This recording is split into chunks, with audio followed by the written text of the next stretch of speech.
Physics में electricity में हम लोग कॉम्बिनेशन ऑफ रेसिस्टर देख चुके थे, उसके बाद एक न्यूमेरिकल भी देखे थे। आज सेकंड न्यूमेरिकल देखने जा रहे हैं।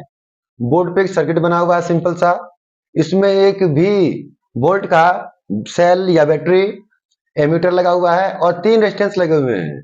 तीनों रेजिस्टेंस क्या हैं? आइडेंटिकल हैं। In the given circuit resistance R identical. तीनों रेजिस्टेंस कितने हैं? आइडेंटिकल है। हम मान ले रहे हैं कितना है? आर है। कितना है जी? आर है। और जब स्विच ऑफ है तब करंट फ्लो कर रहा है 0.6 एम्पियर। और क्वेश्चन पूछा गया है कि एमीटर कितना रीडिंग पढ़ेगा जब स्विच ऑन हो जाएगा तब। तो सर्किट ध्यान से देखिए, भले ही जब स्विच ऑफ है तब भी दो रेजिस्टेंस के लिए, ऊपर के 2 रेजिस्टेंस के लिए सर्किट क्या है? कंप्लीट है, कंटिन्यू है, उनसे करंट फ्लो कर रहा है। और वो करंट कितना है? 0.6 एम्पियर है। क्या कह रहे हैं? ऊपर के दो रेजिस्टेंस के लिए क्या है जी? सर्किट कंप्लीट है। सर्किट किसके लिए ब्रेक्ड है? थर्ड रेजिस्टेंस के लिए। और यही क्वेश्चन पूछा गया है कि जब थर्ड रेजिस्टेंस भी कंटिन्यू होगा, काम करेगा, तो कितना रीडिंग पढ़ा करेगा? एम्पियर, एमीटर हम लोग का। तो हल करने जा रहे हैं। व्हेन स्विच ऑफ, जब स्विच ऑफ होगा, only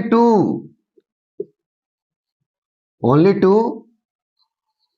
resistance are in action. ऊपर के 2 ही रेजिस्टेंस काम कर रहे होंगे, तो इफेक्टिव रेजिस्टेंस कितना होगा? R1 मान ले रहे हैं उन दोनों को, 1/R। चूंकि पैरेलल में जुड़े हुए हैं तो क्या मिलेगा हम लोग को? R का एलसीएम R मिलेगा, ऊपर की ओर 1 + 1 बराबर क्या मिलेगा? 2/R। यानी R1 का वैल्यू हो गया हमारा R/2।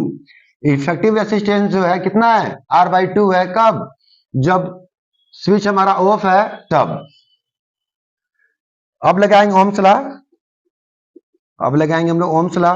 क्या? V = I/R। V का वैल्यू मालूम नहीं है, रख लिया जा रहा है वही। I का वैल्यू गिवन है कितना? 0.6 एम्पियर। R का वैल्यू कितना निकाले हम लोग? R/2। इसे क्रॉस काटेंगे तो क्या मिलेगा? 0.3, यानी कि V = 0.3R।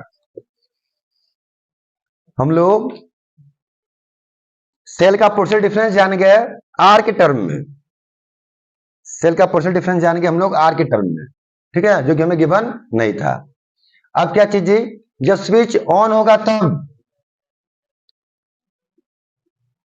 When switch on, तो क्या होगा? तीनों रेजिस्टेंस काम करना चालू कर देंगे। All 3 resistor will in action. तीनों काम करेंगे। इफेक्टिव रेजिस्टेंस कितना हो जाएगा? R2 से पढ़ ले रहे हैं, 1/R। ये मिलेगा हम लोग को 3/R, यानी कि R2 का वैल्यू कितना आ गया हम लोग का? R/3। फिर अप्लाई करेंगे ओम्स लॉ। V = IR। यही पोटेंशियल डिफरेंस यहां पुट किया जाएगा, क्योंकि तीनों रेजिस्टेंस किसमें है? पैरेलल में। पैरेलल में वोल्टेज यानी कि पोटेंशियल डिफरेंस क्या रहता है? कांस्टेंट रहता है। तो कितना हो जाएगा? 0.3R।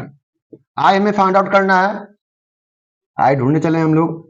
R का वैल्यू कितना रखना है? ये अभी जो निकाले थे तीनों के कंबाइन होने पर R/3। तो R सार कैंसिल हो जाएगा, क्रॉस मल्टीप्लाई होने पर क्या मिलेगा? I = 0.9 ampere. लिखे हैं 0.9 एम्पियर। जब स्विच ऑफ है तो भी 2 रेजिस्टेंस के लिए सर्किट कंप्लीट है, ठीक है जी, उनसे करंट फ्लो कर रहा है और वो करंट 0.6 एम्पियर है। वोल्टेज हमें नहीं दिया है तो हमने इफेक्टिव रेजिस्टेंस निकाला, R/2 मिला। ओम्स लॉ अप्लाई करने पर V का वैल्यू 0.3R आ जा रहा है।